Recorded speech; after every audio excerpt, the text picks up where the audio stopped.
张文京依然是涉黑案的主要嫌疑人，所以他的话呢，不可以不信，但也不能全信。我们要保持警惕。子妍，你把张文京有关万海案的全部信息往来，尤其是他签了字的合同，全部整理出来，送到咱们院技术中心去做笔迹鉴定。好，王老师，这件事儿你也盯着点。好。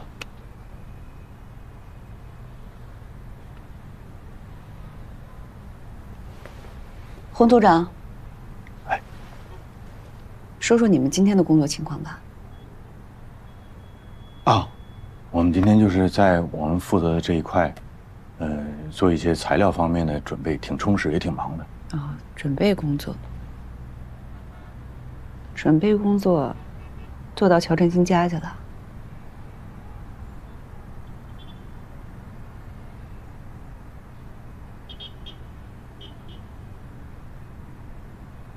吊唁，就纯同学身份吊唁。张怀恩也是你们同学啊？小孩啊，不是。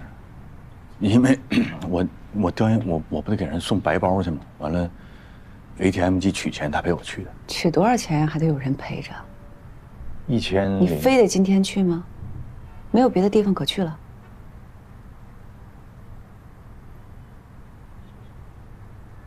咱们指导组来东平吧，世人皆知。你说我这好几天要不露面的话，是不太合适。你知不知道今天李仁俊是当着我的面给你打的电话？啊，现在知道了。洪亮同志，你别忘了那封举报信，别忘了你是来干什么的。现在乔振兴的事还没有定性，你非要在这个时候给我惹麻烦吗？不是，那我应该什么时候给你惹麻烦呢？我麻烦我麻烦谁了？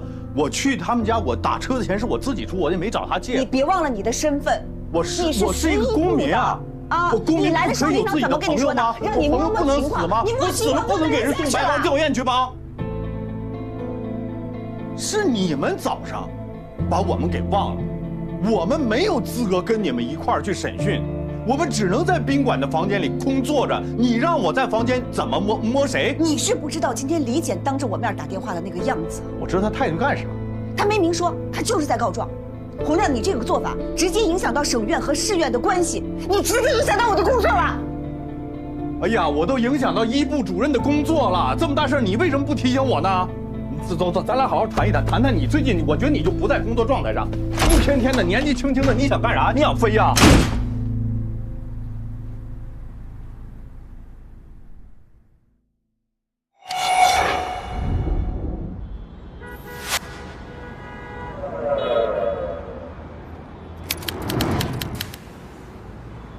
王玉，做一下自我介绍。我们是省检察院派来的指导组，是专门为张文京的案子来的。那个王玉啊，把你知道的要毫无保留的给指导组的领导们都说出来啊！一定，更何况那么漂亮的检察官。那我们的询问就正式开始。你是万川物资集散中心，东平最大的物资集散中心的总经理，也是第一个站出来举报万海涉黑的被害人，对吧？我那不是也是被逼的吗？这万海啊，哎，那凯尔基呢吧？这万海他就是黑社会啊，他枪霸市，无恶不作，无法无天。咱们说说张文京吧。我看卷宗上你说是张文京指导万海抢走了你的物资集散中心，能展开说说吗？哦，大概9年前啊，就刚刚过完春节那会儿，万红托这个陈有才来找我，说万海想收我的物流中心，我没想卖，我搭理他干啥呀？等到这4月份啊，我记得那时候都已经开春了，我带几个客户去这个万家灯火啊唱 KTV， 万海非让我去他办公室聊一聊，我去那儿干啥呀？我就在那唱歌呢，我就夸夸夸几个人歘就把我给拉走了。王总，我们万总就想跟你见个面儿，这么不给面子吗？我那婚宴我不卖，见啥见呀？有啥好见的呀？你确定啊？我确定，我不卖，怎么的？我要谈，干什么？哎，当时我不喝酒了吗？我说话也有点冲，我说我不卖，你猜怎么着？张文京让身边人啪嚓就呱就给我吊起来了，你知道吧？就这么一直吊着，一吊了我1个星期啊！我1个星期我就这么吊着，我没吃没喝的。王玉，你先别激动，坐下吧。我就是想让你们感受一下，当时我的处境。那王玉，他们非法拘禁你这几天，一直是万海在和你谈吗？他来过几次，主要都是这个张文静。我当时那物流中心至少值个4、5千万吧，他2500万就给我收了。我要是不答应，他说就这么一直吊着，说给我吊死。你们在什么地方签的合约？就吊我那厂房啊。当时都有谁在场？一共几个人？手印按上。万海、张文静，还有吊那几个孙子。照你这么说，确实是张文京主导万海抢走了你的物资集散中心。主导了，领导，你这词用得好，主导，就是他主导，他就是军师，万海所有的主意都是他出的。那你为什么不直接举报张文京呢？而是先举报万海，等张文京成为万海的辩护律师之后，你又站出来补充张文京涉黑的证词。我当时就想扳倒这不是，我就说这个万海是涉黑嘛，对吧？后来不是因为公安机关把这张文京给抓了，我才出来补充这些证词吗？王玉，根据这个卷宗上记载，你是先举报了张文京，公安才立的案。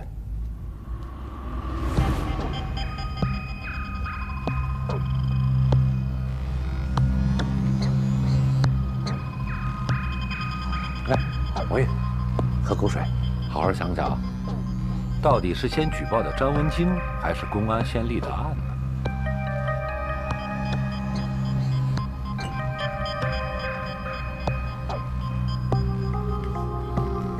哇，这水还挺烫。这案子都这么长时间了，时间这么久了，那前后顺序谁记得那么清楚？是不是？反正就万海、张文京都不是什么好东西，就举报了，你们抓紧时间办他们就对了，按你们说的来啊。张文京跟我们说，收购物资集散中心的合同是你自愿签署的，他并没有逼迫你。他还告诉我们，你伪造了合约。不血口喷人吗？我神经病啊我啊！我自己他妈弄份合同，把我自家人卖了，我贱呐！我有病！哎，瞧你这个嘴，注意用词，好不好？我这不气吗？是吧？我想说，领导这个事儿啊，你们就得明察呀。他们就是咱东平市的毒瘤啊！您不信上大街问问去，咱东平市3岁小孩都知道他们是黑社会啊。张文京就是他们的军师吗？哎，那开着街路似的，我能胡说八道吗？汪海，你拘禁王玉这1星期当中，张文京见过王玉吗？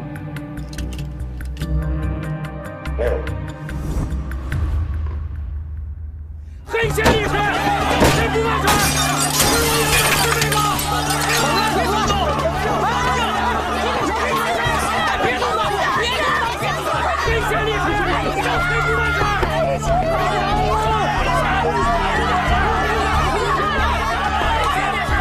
喂，110吗？我报警。你们抓错人了，抓我们干嘛呀？你们抓他们呀！这边，我这边走。我们的帅气全被他们坑了，还有警察，让我们冤呢！就是他们拿钱不办事儿，抓他们去！大家这边，上。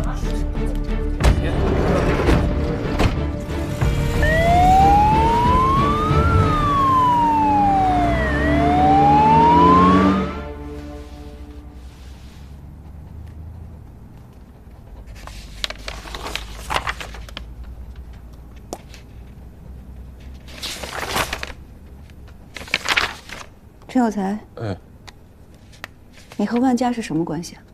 我跟万红是发小，从小一起长大的。万红对万海涉黑知不知情？有没有参与？不知情，他不干这种事儿。我很了解他。你的证词说是万红找的你。对，但是他没有出逼迫王玉这方面的主意，而且他一直拦着万海呢。谁也想不到说万海这么精明的一个人，能被张文京给忽悠得这么5迷3道。后来万红跟万海说什么，万海也都不听了。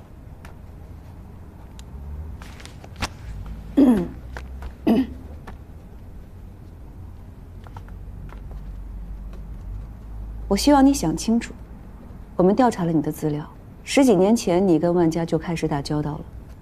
你从万家购买矿石，然后倒卖到南方，怎么说也是老交情了，感情还是会有的吧？这么说吧，在你的概念里，万海是从什么时候开始涉黑的？张文京又是什么时候参与进来的？这些事情我真的不清楚，我知道的跟东平的这些老百姓知道的差不多，就是万家这几年确实做的挺猛的，什么运输业啊，还有娱乐业，就是 KTV 那些都基本被他们垄断了，而且涉猎的很多行业都有他们家份儿。我这种级别的，他们家具体内部是怎么样，我是没有机会了解的。你跟万红不是发小吗？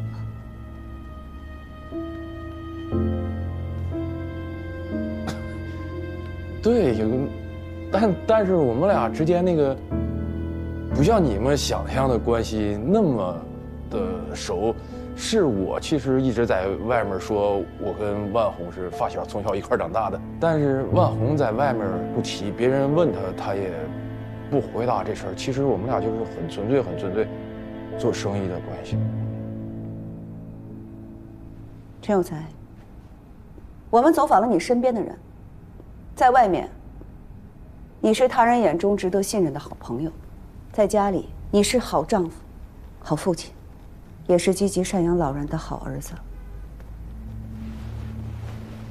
那么，请你告诉我，坐在我面前的这个陈有才，是那个值得信任的陈有才？我再问你一遍，庄文京到底算不算黑社会？请你把心里的实话告诉我。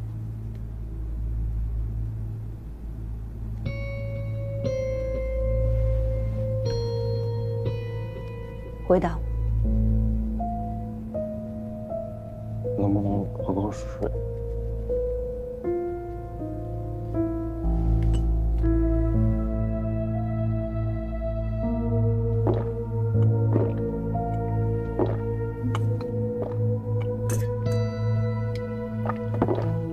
陈有才的证词能做定案根据吗？你们认真审查了吗？证人与案件有直接利害关系的，可信度、存疑这些东西用我教你吗？张文京肯定是黑社会。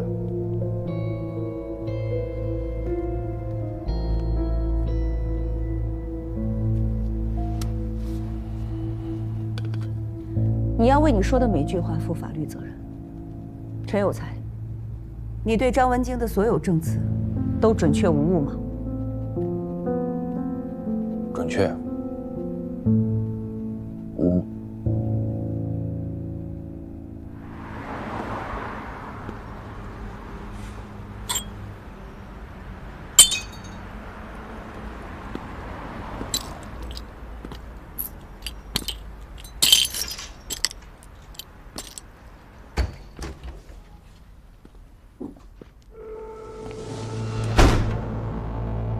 干什么？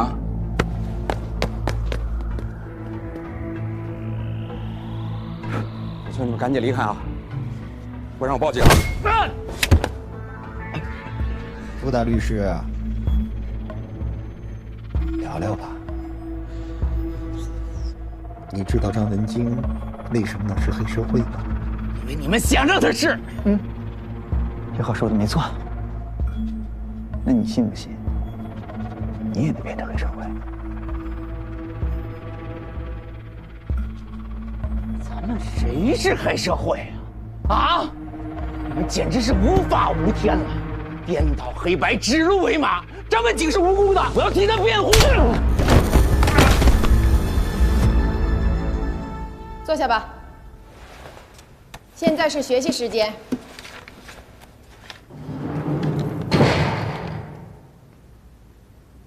张文京，你女儿挺可爱的。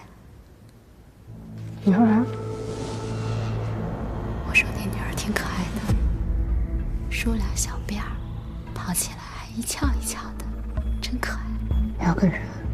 幼儿园4点放学，姥姥来接。周末去学舞蹈。你养的真好。谁让你？啊？你问我谁让你来的？你要是敢动我女儿，那肯定。你不乱说，我不乱动。黑社会，因为这个黑社会，我女儿要是有个3长两短，能死。只要你认罪认罚，我保你全家平安无事。要不然，你后半辈子就后悔吧。我去你！我要打架了！你这么吓人的！你来这里干嘛？我是律师，替他辩护是我的责任。你还替他辩护？我你打人！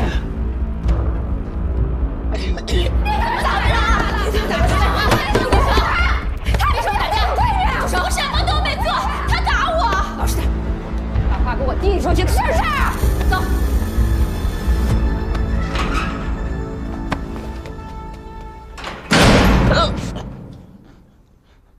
嫂子，海东省第2医院内科大夫，咱闺女31中上初一，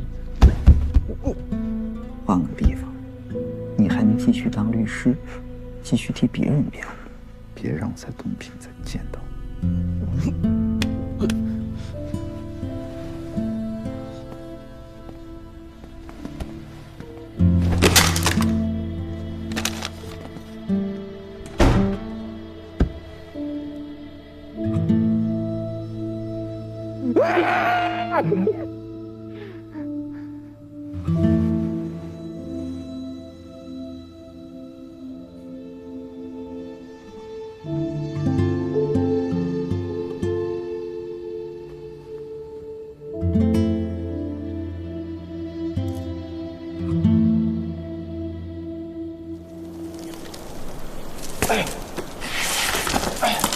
小心啊，胳肢老滑了。哎，小心！小心，小心，小心！来，这个。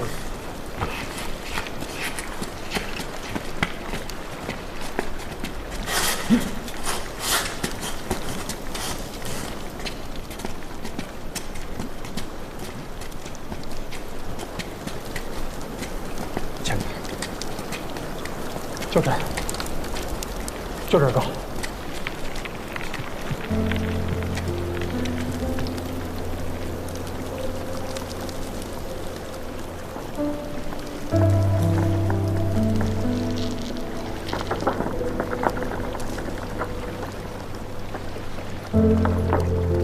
我哥当时的脸正好是瀑布下面，这冰溜子对着他的脸，眼睛都没闭上。当时市警在旅游的大学生报了警，我赶到的时候，人已经被刑警大队他们的人弄出来了。现场法医的勘验结果没外伤，发回局里去做了尸检，口鼻中检测出粉红色血红泡沫，水性肺气肿，肺、骨髓里都有硅藻的成分，都是溺亡的特征。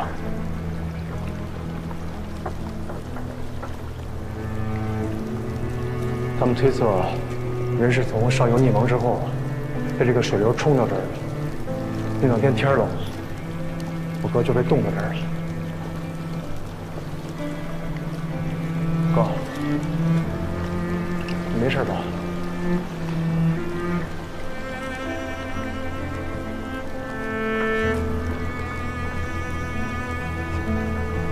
怎么下来的？上游有个水库。离这2公里，带你瞅瞅去。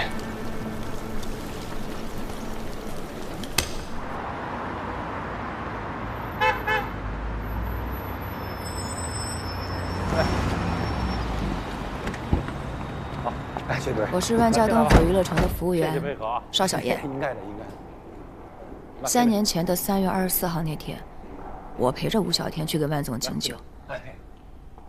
吴小天跟万总说，那个刘贵又来了。来，请进。因为刘贵欠着万总不少赌资。来，坐。万总让吴小天去教训刘贵，我亲耳听见，万总让吴小天往死里打，结果吴小天打伤了刘贵。那我也就是表示了一下，谁知道这个吴小天呢，他就想表现，给表现成直门了。你就是万海一条狗，你不配跟我说话。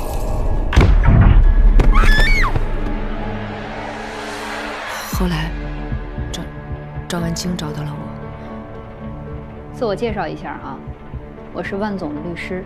时间有限，我们长话短说。一会儿，警察过来找你问话，你一定要说清楚。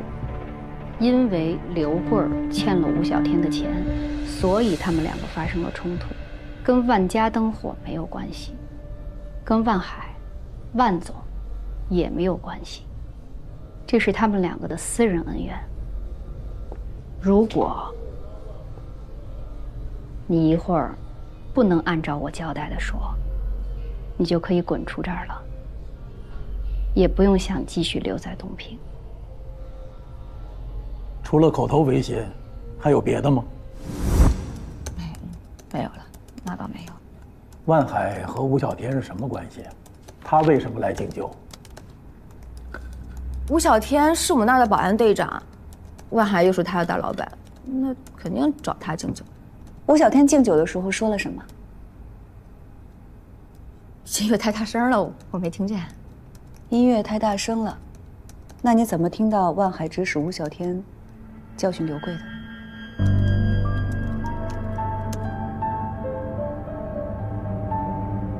啊，那个，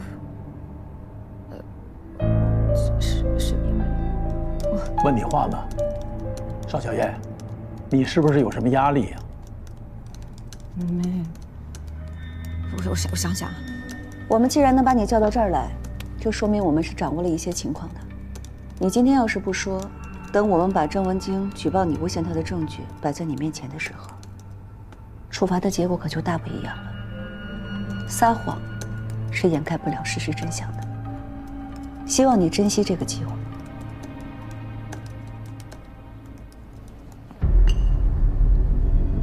我们是指导张文京案的指导组成员，如果你受了什么委屈，或者是有什么麻烦的话，可以直接跟我们说。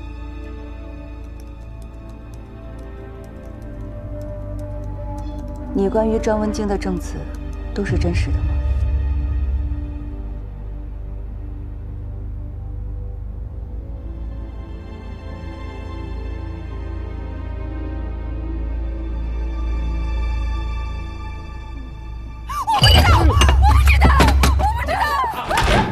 你干嘛呀？怎么了？这事你们这干什么？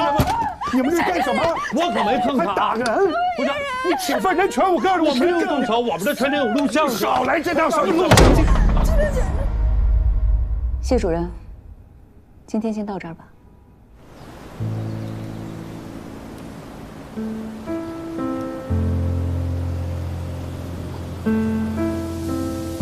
当时呢，这个车呢就停在这个位置，车头啊是面向这个冰面，大灯开着。他们到的时候呢，电瓶已经没电了。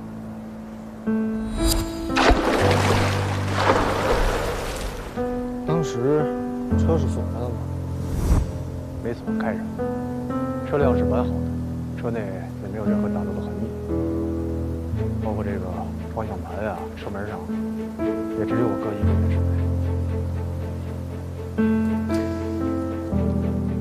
车里还有其他乔主任的东西吗？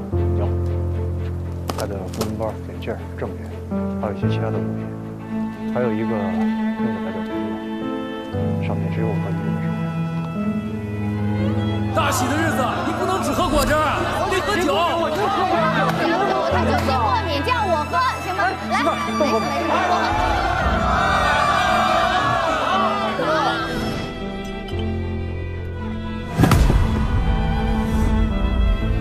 有一把洋镐，就在冰洞这个位置。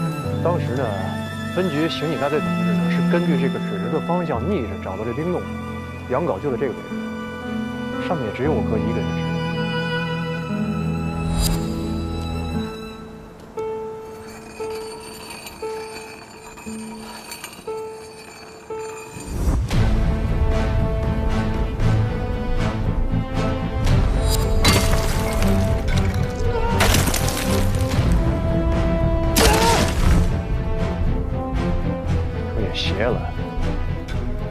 的东西都在，唯独这手机找不着了。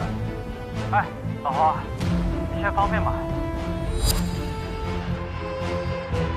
喂，老侯，老侯，喂，小峰，附近最近的火车道线在哪儿？没火车道这附近，最近的也得在这个周家店附近吧，到这儿也得1小时。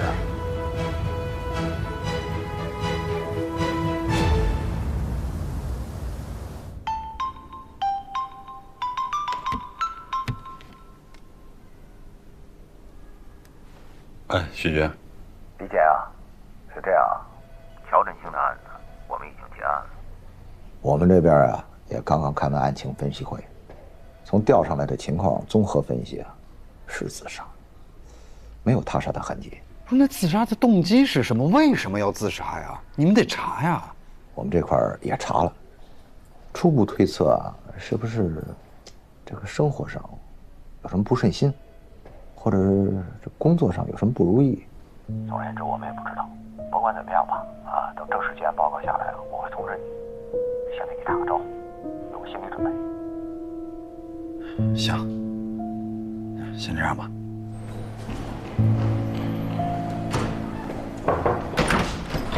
李姐，出事儿了，出大事儿了！刚才公安判定，老乔是自杀，说是什么抑郁、一时想不开导致的。许阳，我给我打电，你是怎么知道？李姐，咱们东平是在多大个地方，这事儿都传遍了，这事儿弄得沸沸扬扬的。李姐，我在想啊，你说老乔平时这人挺轴的，不爱说话，喜欢钻牛角尖，但他不至于抑郁。假如说因为抑郁自杀成立的话，我刚才快速的捋了一下这个时间线啊，我发现他就是从万海案被换下来之后发生了变化。我们俩是一个办公室的，我们俩不是正常的工作交接吗？他就变得魂不守舍的，神神叨叨的。我问他关于案子的问题，他什么话都不说，两个眼睛直勾勾的看着你。现在想想多吓人啊！哎呀，这事也怪我。我们要早知道他是抑郁症的话，我们应该对他多关心一点，应该领他去看病啊。老谢，你要是没什么事儿，你先回去，好不好？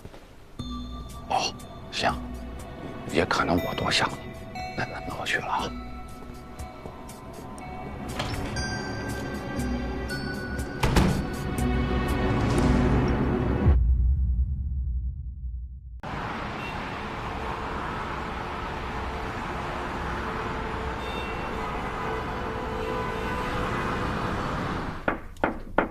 进来。许杰，有事儿？啊，有点事儿。刚去趟永清河，就是我哥那个案发现场，我发现那个好多重要的物证，那逻辑之间都是谁让你去的？是你一个人去的，还是跟别人去？跟那个知道小董那胡亮一块去。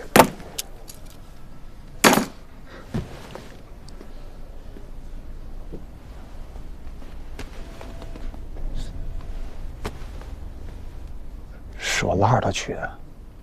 你们查的什么呀？都谈不到查，这物证的这个逻辑都不对。您听我跟您分析一下，首先就是杨狗，乔振兴的案子已经结案，是自杀。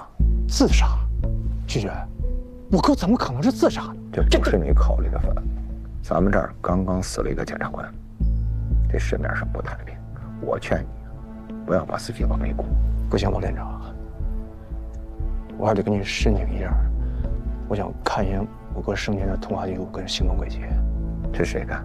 是你干呀，还是我干呀？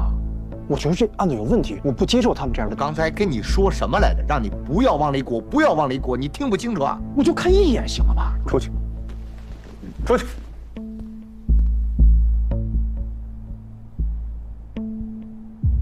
那个老谢怎么样？谢鸿飞啊？对，挺好的。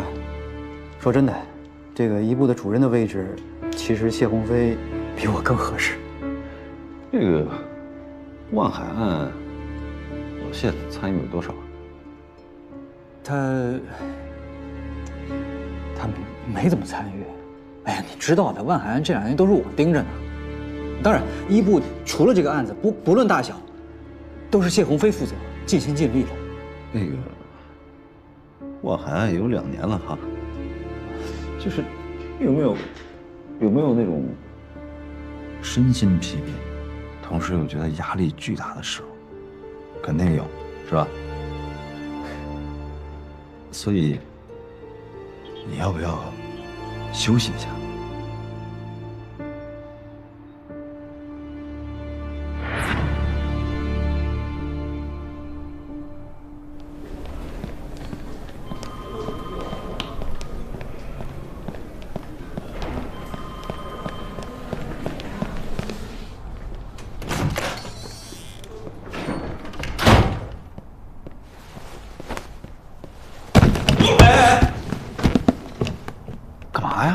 到我这碰瓷儿来了，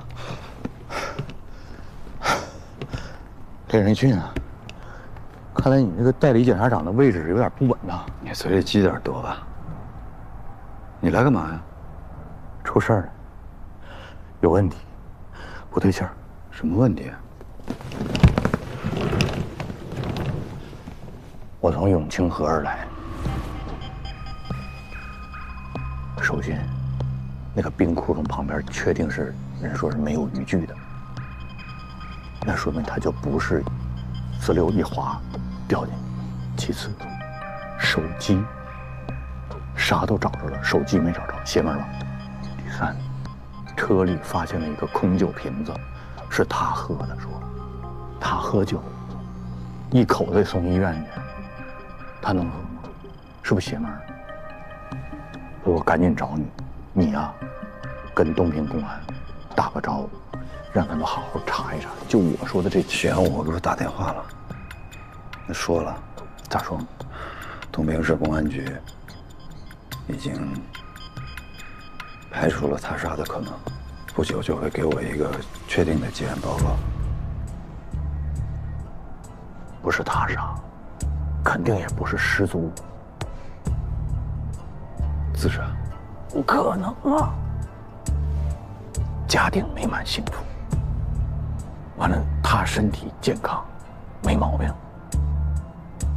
那就剩你们单位了，啊？谁咋的他了？多大坎儿过不去啊？不是单位应该人缘还可以啊，你还是他好朋友，你一直罩着他。哎，一部主任不是你在党组会上建议之后给他提上来的吗？他能咋的呀？红亮，不可能！你告诉我。你从东平离开10几年了，你敢说你了解乔振兴吗？我为啥不敢说呀？大学同窗，一块住在一个宿舍里边4年，然后又跑到这儿当同事，我为啥不了解他？我也跟他大学4年，我跟他同事的时间比你还长，我都不敢说我了解他。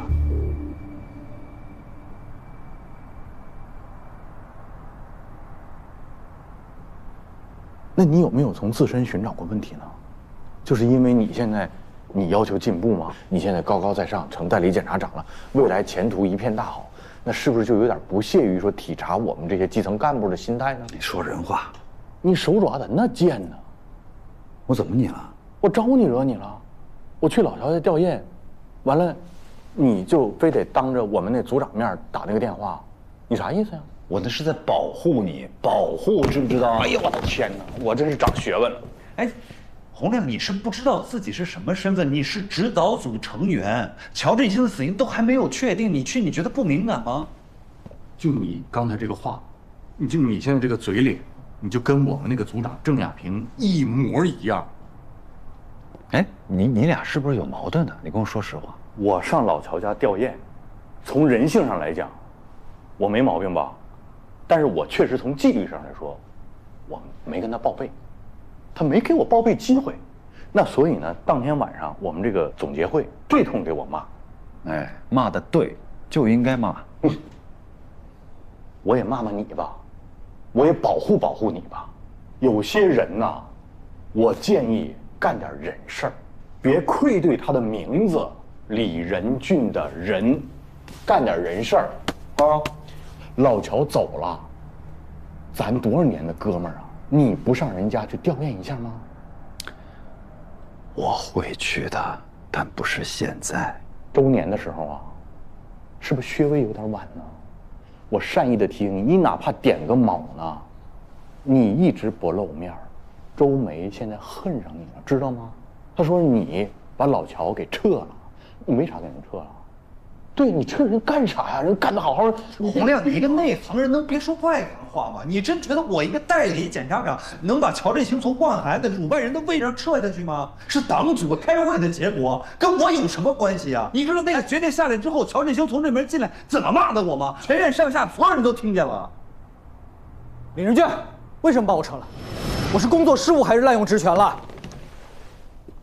这么激动啊？没事，你们回去工作吧。啊！来，坐下说。来，万海案子办了2年多，家里没怎么照顾到吧？孩子学习也没怎么操心吧？那你这2年瘦成什么样？照顾自己身体状况。我身体不用你管。你刚刚说那些话你自己信吗？万海案不起诉，啊，等着你升官了。等着你立功了，等着你升检察长了，我是挡着整个东平市检察院的路了吗？万海案这么大个案子，你一直拦着不起诉，你以为这压力谁在替你扛着？是我，官弄民怨都在我身上呢，你还不乐意了？我不用你扛，我有法律替我扛着。李仁俊，我告诉你，这个案子不管谁来办，事实一天不清楚，证据一天不确凿，万海案就不能起诉。你有问题可以去省院去找上级领导反映，把你撤下来是党组开会慎重讨论的结果，少在我这算德行。好啊，我会去反映的，我一定会去反映的。我会反映你随意撤换检察官，我还会告你渎职。如果是你，你怎么办呢？2次退步，每次都是赶上最后一天。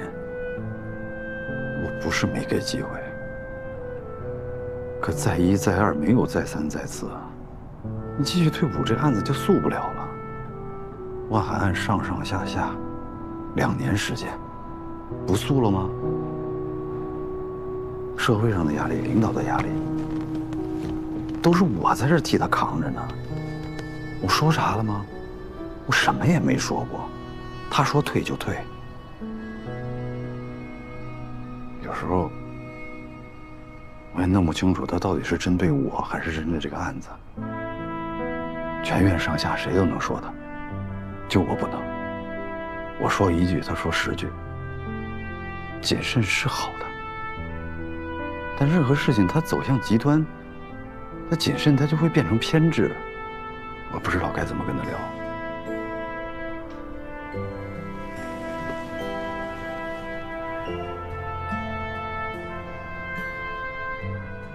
不说这些，毕竟人走了。